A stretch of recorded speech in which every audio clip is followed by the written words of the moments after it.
Pozdravljeni. Za nami je tudi snemalni dan Scuderie Ferrari na progi v Mugellu. Kaj se je zgodilo in predvsem, če nova zadnja prema deluje, kot ponavadi v naslednjih minutah.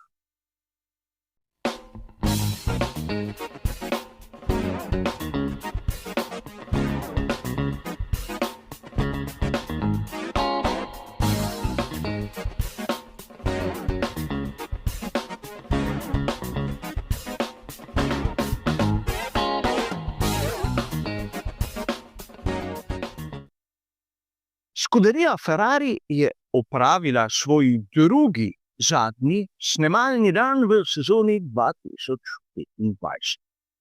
In kot smo govorili že v predhodnem prispevku, so poleg snemanja raznih reklam in drugega propagandnega materiala izkoristili priložnost tudi za testiranje nove zadnje preme.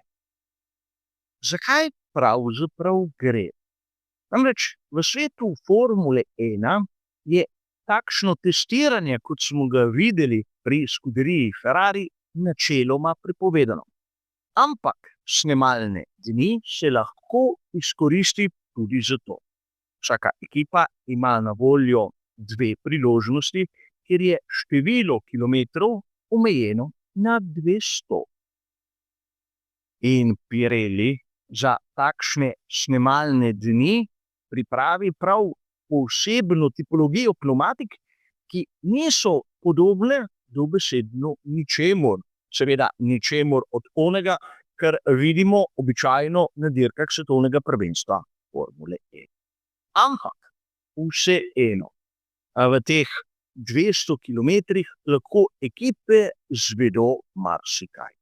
In videli bomo tudi na tem primeru snemalnega dneva pri Scuderii Ferrari, kako pravzaprav zadeve potekajo.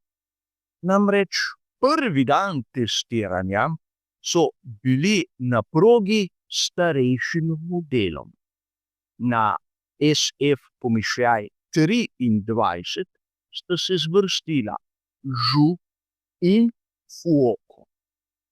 Marsikdo izmed vas se bo sedaj začel spraševati, zakaj? Predvsem zato, da so lahko pri Scuderii Ferrari umirili senzorje oziroma merilne naprave.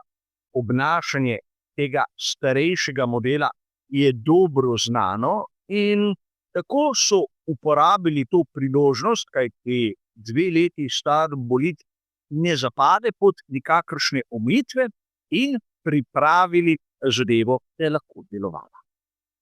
V nekaterih virih sem prebral, da naj bi nekaj krogov z SF-25 letošnjim modelom napravil Antonio Giovinazzi. Ampak sam v verodostojnost tega podatka rahlo dvomim. Marsikdo se bo sedaj vprašal, zakaj. Kot sem že omenil, snemalni dan je omejen na 200 kilometrov. In če dolžino kroga v Mugellu nekako delimo z 200 kilometri, dobimo, da je Ferrari lahko tu opravil 38 krogov, 19 Charles Leclerc in 19 Lewis Hamilton. In prav toliko sta jih naredila, ukolikor bi Giovinazzi odpeljal krog ali dva, bi se to poznalo tudi na količini kilometrov, ki sta jo opravila oba glavna voznika. In preden se lotimo praktično opisa tistega, kar je novega na SF-25, še nekaj zanimivosti. Kot sem omenil, ekipe Formule 1 imajo na razpolago 2 snemalna dneva tokom celotne sezone. In prvega običajno uporabijo takoj po predstavitvi, da lahko preizkusijo svoje nove bolide. Drugi pa seveda pride do izraza približno tam v prvi polovici sezone, ko je treba še kaj popraviti, ko je treba še kaj dodelati. Na to kasneje je razvoj že usmerjen v tisti novi bolid, v tistega, ki bo nastopil naslednje leto. Ampak verjamem, da vas najbolj zanima, kaj je novega pri Ferrariju 10-20. Če pogledamo zadnjo opremo, bomo kaj hitro ugotovili, da so prednje upetje zgornjega trikotnika na seveda zadnji opremi pomaknili naprej proti vozniški kabini samega bolida.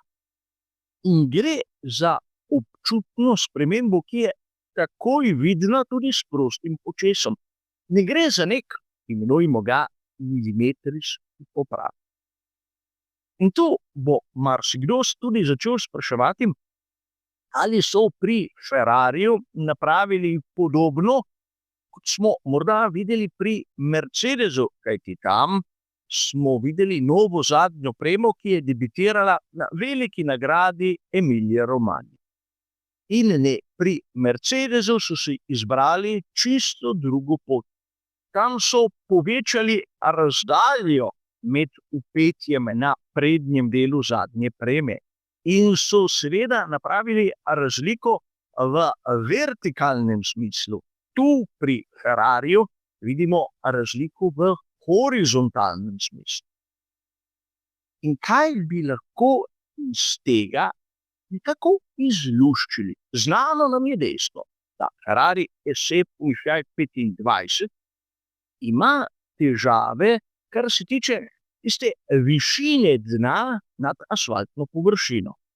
Da vse deluje, mora biti bolid nastavljen izjemno nizko, kar pa po drugi strani pripelje do večjih težav, kajti nizko nastavljen bolid pomeni obrabo tiste distančne plošče, ki je pritrjena na samo dno. In prav razne nepravilnosti na progi in predvsem vožnja čez robnike lahko pripelje do tega, da bolid s tisto distančno ploščo dobesedno drsa po tleh. Če pogledamo rešitev Mercedesa, bi lahko sklepali, da so skušali odpraviti tisto nihanje samega bolida, ko ta zapelje čez vdolbine in grbine. Pri Ferrariju je pa znano dejstvo, da je SF25 imel težave pri rotaciji. In takrat ni šlo toliko za nepravilnosti na sami asfaltni površini, ampak je šlo v resnici bolj za vožnjo čez robnike. Ko je tista sila, ki je udarila v samo kolo, drugače pritisnila ob pnevmatiko, ki je seveda sile preko vzvodov prenesla na sam bolid. S tem, ko so premaknili tisto prednjo upetno točko malce bolj naprej, so vse delovanje zadnje opreme spremenili tako, da je bolj togo, ampak bolj togo proti tistim silam, ki pridejo nekako horizontalno na samo pnevmatiko in ne vertikalno, kot je primer pri samem Mercedesu. In seveda gre za ugibanja, gre za špekulacije. Kot ste tudi sami razumeli, nimamo kakšnih bližnjih posnetkov te novitete pri skuderiji Ferrari in konec koncev ne moremo zagotovo trditi, kakšne težave imajo. Ampak vseeno zanimivo je bilo slišati na primer izjavo, ki jo je dal Charles Leclerc. Dejal je, da v tistih 19 krogih ni čutil neke bistvene razlike med staro in novo varianto. A vseeno, vsaj tako trdi Leclerc, bomo novo zadnjo opremo videli na veliki nagradi Belgije. Sedaj, lahko bi tu začeli malce sklepati, da je Leclerc želel zadeve tudi malce pomiriti, da v resnici zadeva deluje, ampak niso hoteli dati predvsem nasprotnim ekipam kakšnih uporabnih informacij. Namreč, če ni velikih razlik med staro in novo varianto, lahko bi dejali, da niso odpravili tiste velikanske hibe, ki jo SF Pomišljaj 25 ima, ampak vsekakor lahko sklepamo, da ta izboljšava, ki jo bomo videli, baje na naslednji veliki nagradi, je zadnja priložnost v letošnji sezoni, da pri Ferrariju obrnejo tisto smer rezultatov, seveda navzgor. Kot sem že omenil, prav kmalu bodo vse sile uperjene v razvoj naslednjega bolida in v sezoni 2026 stopi v veljavo čisto nov tehnični pravilnik. Zato tudi razumemo, zakaj so pri Ferrariju vložili takšen trud v ta drugi snemalni dan, kjer res poleg snemanja raznega propagandnega materiala so preizkušali nekaj novega. Zakaj zadeva ni bila preizkušena na primer na veliki nagradi Velike Britanije, je seveda jasno, ker so sami priznali, da korelacija med vetrovnikom in simulatorjem ter resničnostjo na progi je postavljala določena vprašanja. Na veliki nagradi Belgije, če pogledate urnik, tudi ne bo toliko prostih treningov, zato je bilo potrebno opraviti to testiranje, ta snemalni dan. Upam, da je bila zadeva uspešna in da bomo videli v nadaljevanju tudi napredek Scuderie iz Maranella. Ampak za danes bo to vse.